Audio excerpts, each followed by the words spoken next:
Sound కొంచెం పెంచాలమ్మా. రాజంపేట సిద్ధమా?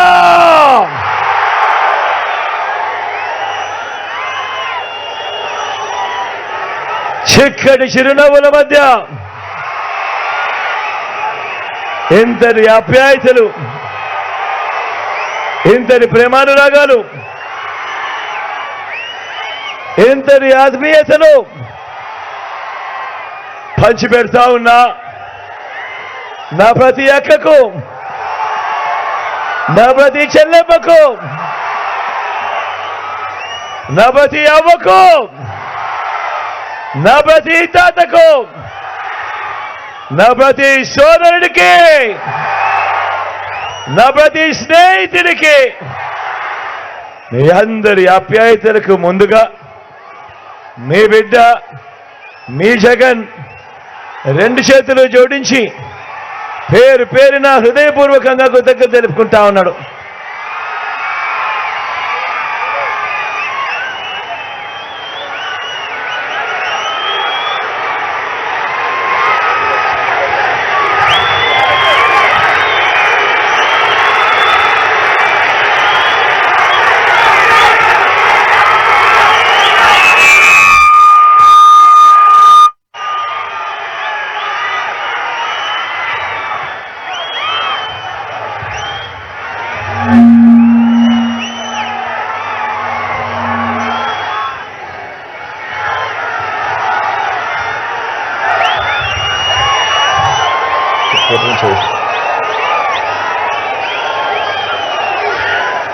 మరో 4 రోజుల్లో జరగనుంది కురుక్షేత్ర మహాసంగ్రామం.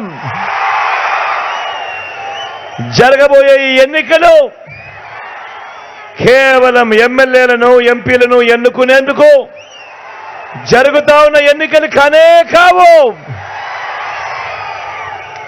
జరగబోయే ఈ ఎన్నికలు మన ఇంటింటి అభివృద్ధిని, అందుతా ఉన్న పథకాలన్నింటినీ కొనసాగించాలా లేదా అన్నది నిర్ణయించబోయే ఎన్నికలు ఈ ఎన్నికల్లో జగన్కు ఓటు వేస్తే పథకాలన్నీ కొనసాగింపు, ఇంటింటి అభివృద్ధి. అదే పొరపాటున చంద్రబాబుకు ఓటు వేస్తే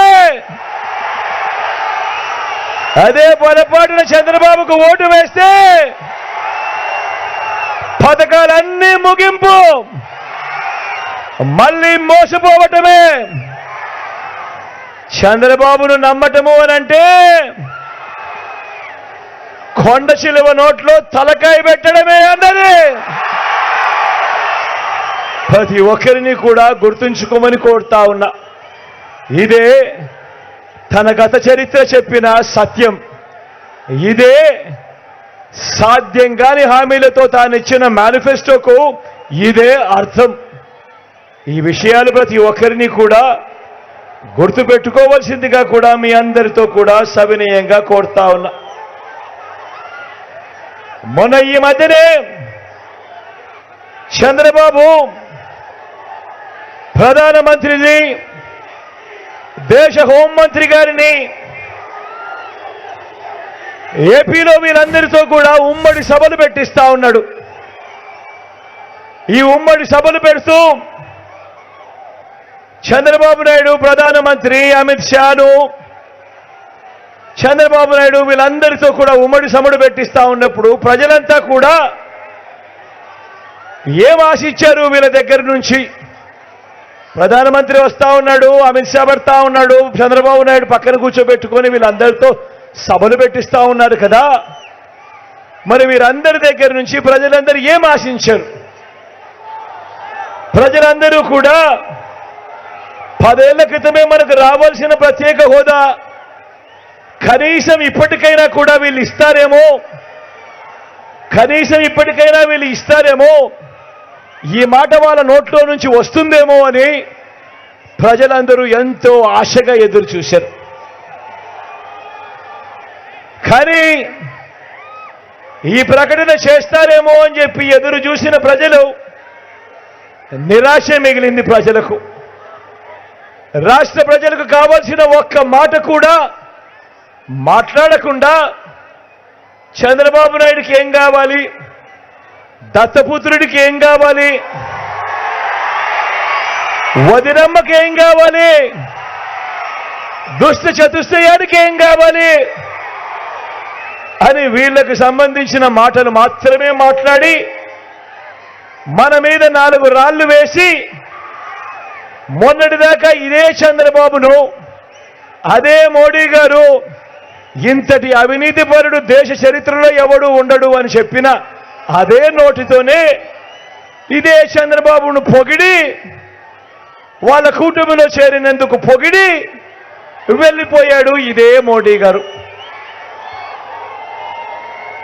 ఇది ఎన్డీఏ ఏపీ ఎజెండా.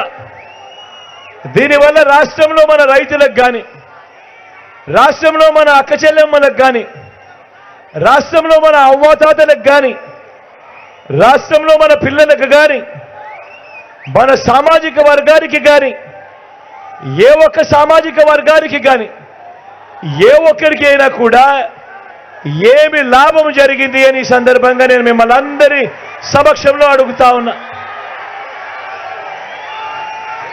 మరో వంక మీ బిడ్డ ఉన్నాడు, మరో వంక మీ జగన్ ఉన్నాడు. మీ బిడ్డ మీ జగన్ ఏం చెప్తా ఉన్నాడు? 5 ఏళ్ల క్రితం నేను ఇదిగో నా మేనిఫెస్టో అని చెప్పి నేను ఇచ్చాను. ఇందులో చెప్పినవి ఏకంగా 99% వాగ్దానాలు నేను అమలు చేసి ఈ చెప్పిన ఈ మేనిఫెస్టోను అమలు చేసిన ఈ మేనిఫెస్టోను దీన్ని నేను ప్రతి ఇంటికి కూడా పంపుతూ ప్రతి అక్కకు ప్రతి చెల్లెమ్మకు దాన్ని చూపిస్తూ అక్క చెల్లెమ్మ మీరే దీన్ని టిక్కు పెట్టండి అని మీ బిడ్డ ఏకంగా 99% వాగ్దానాలు అమలు చేసి ప్రతి ఇంటికి వెళ్ళి ప్రతి అక్క చెల్లెమ్మకు ప్రతి అన్నదమ్ముడికి ప్రతి రైతన్నకు ఇది చూపించి మీరే టిక్కు పెట్టండి అని చెప్పి వాళ్ళని అడుగుతూ వాళ్ళందరి ఆశీస్సులు మీ బిడ్డ ఒకవైపున తీసుకుంటా ఉంటే మరోవైపున మరి మన భారతదేశ ప్రధాని కేంద్ర హోంమంత్రి చంద్రబాబు దత్తపుత్రుడు వదినమ్మ మరి వీరంతా కలిసి 2014లో వీళ్ళు ఇచ్చిన మేనిఫెస్టోను వీళ్ళు కూడా చూపించి ఇదిగో అప్పట్లో మేము ఇచ్చిన మేనిఫెస్టోను ఇదిగో ఇవన్నీ కూడా మేము చెప్పాము. ఈ మేనిఫెస్టోయే కాకుండా ముఖ్యమైన హామీలనంటూ మా ఫోటోలతో చంద్రబాబు నాయుడు స్వయాన సంతకం పెట్టి ఈ మాదిరిగా చంద్రబాబు ప్రతి ఇంటికి పంపించాడు. ఈ మాదిరిగా చంద్రబాబు పంపించిన సంతకం పెట్టి మా ఫోటోలు పెట్టి చంద్రబాబు మా ఇంటికి పంపించాడు, మీ ప్రతి ఇంటికి పంపించాడు. మీ ప్రతి ఇంటికి పంపించిన ఈ ముఖ్యమైన హామీలన్నీ కూడా మేము నెరవేర్చాము అని వీళ్ళు ఎందుకు చెప్పలేకపోతా ఉన్నారు అని చెప్పి మీ అందరి సమక్షంలో వీళ్ళని అడుగుతా ఉన్నా. మరి కూటమంటారు, డబుల్ ఇంజిన్ అంటారు, కూటమంటారు, డబుల్ ఇంజిన్ అంటారు.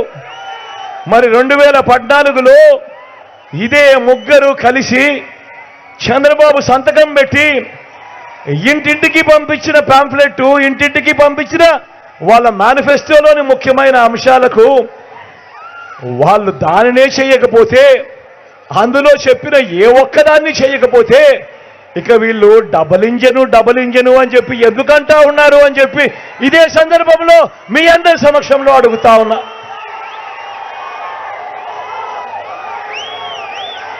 ఇదే చంద్రబాబు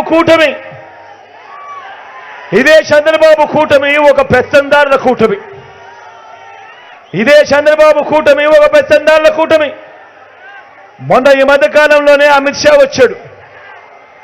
చంద్రబాబును పక్కన పెట్టుకొని తాను మాట్లాడుతూ ఉన్నాడు. ఈ పెత్తందారుల కూటమి అంతా కూడా పేద పిల్లలకు గవర్నమెంట్ బడులలో ఇంగ్లీష్ మీడియం చదువులు చెప్పిస్తా ఉంటే తట్టుకోలేని పెత్తందారులు వీళ్ళంతా కూడా.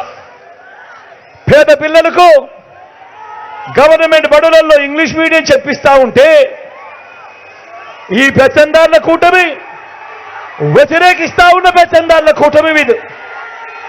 నేను అడుగుతా ఉన్నా, మొన్న అమిత్ షా వచ్చి ఈ మాటలు మాట్లాడుతా ఉన్నా, ఈ ఢిల్లీ పెద్దలను అడుగుతా ఉన్నా, ఈ చంద్రబాబును అడుగుతా ఉన్నా, ఈ దత్తపుత్రుడిని అడుగుతా ఉన్నా, వీళ్లకు మద్దతు ఇస్తా ఉన్నా రామోజీరావును, ఈనాడు రామోజీరావుని అడుగుతా ఉన్నా, ఆ రాధాకృష్ణని అడుగుతా ఉన్నా, TV5 అడుగుతా ఉన్నా, వీళ్ళందరినీ అడుగుతా ఉన్నా, అయ్యా మీ పిల్లలు మీ మనవళ్ళు మీ వాళ్ళల్లో ఏ ఒక్కరైనా కూడా ఇంగ్లీష్ మీడియం బడులలో కాకుండా తెలుగు మీడియంలో కానీ లేదా మీ స్థానిక భాషలో కానీ మీ మనవళ్ళు మీ పిల్లలు ఎవరినైనా మీరు చదివిస్తా ఉన్నారా అని ఇదే సందర్భంగా అడుగుతా ఉన్నా. పేదలకు వేరే మీడియం అట, మన గవర్నమెంట్ బడులలో పిల్లలకు మాత్రం తెలుగు మీడియం అట, కానీ వారి పిల్లలకు వారి మనవళ్లకు మాత్రం ఇలాంటి వారికి మాత్రం వేరే చదువులట, వేరే విధానమట. నేను అడుగుతా ఉన్నా, ఇటువంటి భావజాలం, ఇటువంటి పెత్తందారీ భావజాలంతో ఇలాంటి వాళ్ళు ప్రజల ముందుకు వచ్చి మాకు ఓటు వేయండి అని చెప్పి ఇలాంటి వారు అడుగుతా ఉన్నారు అనంటే, ఇలాంటి వారికి రేపొద్దున ఓటు వేస్తే పేద పిల్లలు గవర్నమెంట్ బడులలో చదువుతా ఉన్న పిల్లలకు ఏ ఒక్కరికైనా కూడా ఇంగ్లీష్ మీడియం వీళ్ళు నేర్పుతారా అని ఇదే సందర్భంగా నేను మిమ్మల్ని అడుగుతా ఉన్నా. ఆలోచన చేయమని అడుగుతా ఉన్నా. ఈ రూపం మార్చుకున్న అంటరానితనం మీద మనం చెయ్యాల్సిన యుద్ధం ఇంకా ఎంత ఉందో ఒక్కసారి గుర్తుపెట్టుకోమని కోరుతా ఉన్నా.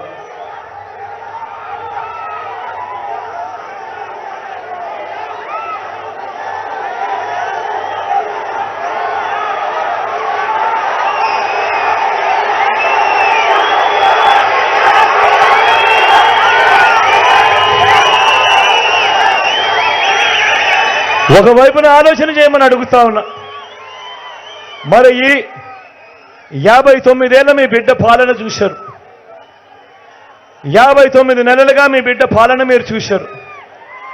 నేను ఇవాళ అడుగుతా ఉన్నా, దేవుడి దయతో ఈ 59 నెలల కాలంలో మీ అందరి చల్లని ఆశీస్సులతో ఈ 59 నెలల్లో గతంలో ఎప్పుడూ కూడా జరగని విధంగా, గతంలో ఎప్పుడూ చూడని విధంగా మొట్టమొదటిసారిగా మీ బిడ్డ పాలనలో మేనిఫెస్టోలో ఇచ్చిన 99% హామీలను అమలు చేసి మొట్టమొదటిసారిగా మేనిఫెస్టో అనే పదానికి విశ్వసనీయత అనే అర్థాన్ని తీసుకొచ్చింది కేవలం ఈ 59 నెలల కాలంలోనే కాదా, మీ బిడ్డ పాలనలోనే కాదా అని అడుగుతా ఉన్నాడు మీ బిడ్డ. ఏకంగా 2,31,000 ఉద్యోగాలు, ఏకంగా 2,31,000 ప్రభుత్వ ఉద్యోగాలు. రాష్ట్రం ఏర్పడినప్పటి నుంచి మీ బిడ్డ పాలన వచ్చేదాకా రాష్ట్రంలో 4 లక్షల ఉద్యోగాలుంటే కేవలం ఈ 59 నెలల కాలంలో గతంలో ఎప్పుడు చూడని విధంగా మీ బిడ్డ పాలనలో మరో 2,31,000 ప్రభుత్వ ఉద్యోగాలు ఇచ్చినది ఎప్పుడైనా జరిగింది అనంటే అది కేవలం ఈ 59 నెలల్లో మీ బిడ్డ పాలనలోనే కాదా అని అడుగుతా ఉన్నాడు మీ బిడ్డ. గతంలో ఎప్పుడూ జరగని విధంగా, గతంలో ఎప్పుడూ చూడని విధంగా ఏకంగా 2,70,000 కోట్ల రూపాయలు, మళ్ళీ చెప్తా ఉన్నాను, ఏకంగా 2,70,000 కోట్ల రూపాయలు వివిధ పథకాల కొరకు నా అక్క చెల్లెమ్మల కుటుంబాలకు మీ బిడ్డ బటన్ నొక్కడం, ఎలాంటి లంచాలు లేకుండా, ఎలాంటి వివక్ష లేకుండా మీ బిడ్డ బటన్ నొక్కడం నేరుగా